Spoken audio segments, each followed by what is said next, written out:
ভাই যাও না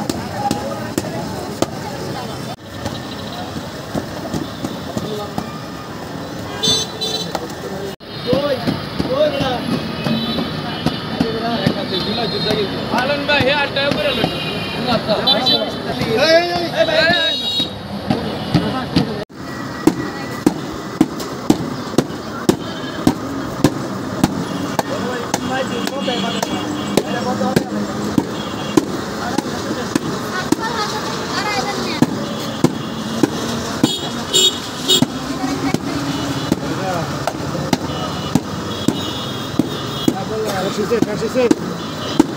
আমি তো অনুষ্ঠানে কোন দিকে ছিল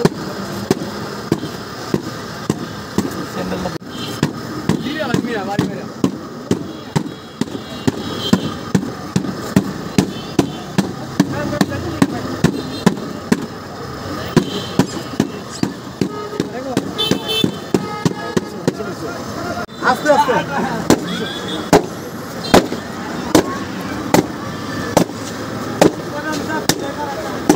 তুমি আসো না গেলে 15 আগস্টে বেশ কিছু বাংলাদেশের ফেসিস্ট এর পক্ষ নেওয়া সেলিব্রিটি তারা এই আমাদের আন্দোলনকে অস্বীকার করে এবং এই মুর্দাবাদ যে মুজিববাদের ঠিকানা এই বাংলাদেশে হবে না, বাংলাদেশের মানুষ প্রত্যাখ্যান করেছে, তাদের পক্ষ নিয়ে কিছু দুষ্কৃতিকারীরা বিভিন্ন রকম ফেসবুকে পোস্ট করতেছে।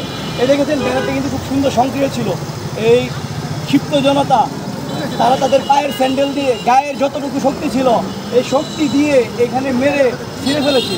এবং আমরা আমাদের জায়গা থেকে স্পষ্ট ঘোষণা করতে চাই, এই ময়মনসিংহ বিভাগ থেকে ঘোষণা করতে চাই, এই যে সকল তারকারা এখানে ছিল তাদের কোনো সিনেমা হলে কোনো সিনেমা চলতে দেওয়া যাবে না, কোনো নাটক আমরা তাদের নাটক সিনেমা বয়কট করি।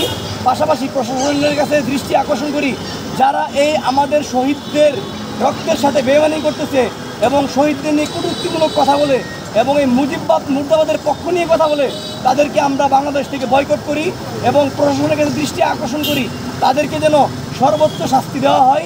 তারা কেন এই আমাদের এই রক্তের সাথে বেইমানি করে এবং ভবিষ্যতে যেন এই ধরনের কাজ কোনো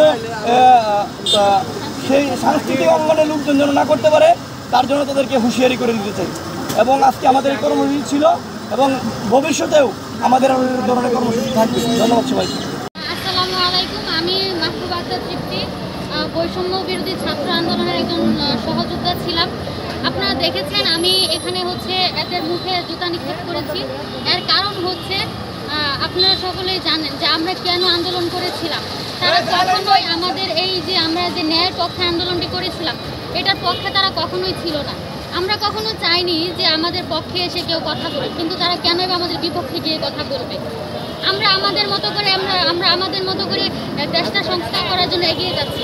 আমরা চাই না কেউ আমাদের পক্ষে না থাকুক, কিন্তু আমাদের বিপক্ষ হয়ে আমাদেরকে বাধার সৃষ্টি করুক, কিন্তু তারা প্রত্যেকটা পদে পদে আমাদেরকে বাধার সৃষ্টি করছে। আমরা এটা কখনো তাদের কাছে আশা করিনি। তারা সাংস্কৃতিক কর্মী, সাংস্কৃতিক কর্মীর কাছে আমরা কি চাই, তারা সমাজে ভালো কিছু উপস্থাপন করবে, কিন্তু সেটা না করে তারা আমাদের সমাজে অশ্লীলতা ছড়ানো ছাড়া দ্বিতীয় কোনো ভালো কাজ করেছে কিনা আজ পর্যন্ত আমার নজরে আসেনি।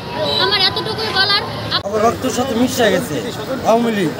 এই আওয়ামী লীগ মিশা দেওয়াতে ওরা যে সুযোগ সুবিধাগুলো নিচ্ছিল বর্তমানে সেই সুযোগ সুবিধা থেকে তারা বঞ্চিত, যার জন্য তারা আওয়ামী লীগ যে নিয়ে পোস্ট করে বিভিন্ন ধরনের পায়তারা করতেছে যাতে তারা সুযোগ সুবিধাগুলো পায়। তো আমি প্রশাসন এবং বর্তমান উপদেষ্টার কাছে আহ্বান জানাবো যে এই দুষ্কৃতীদের দ্রুত আইনের আওতায় এনে উপযুক্ত শাস্তি দেওয়ার জন্য। যে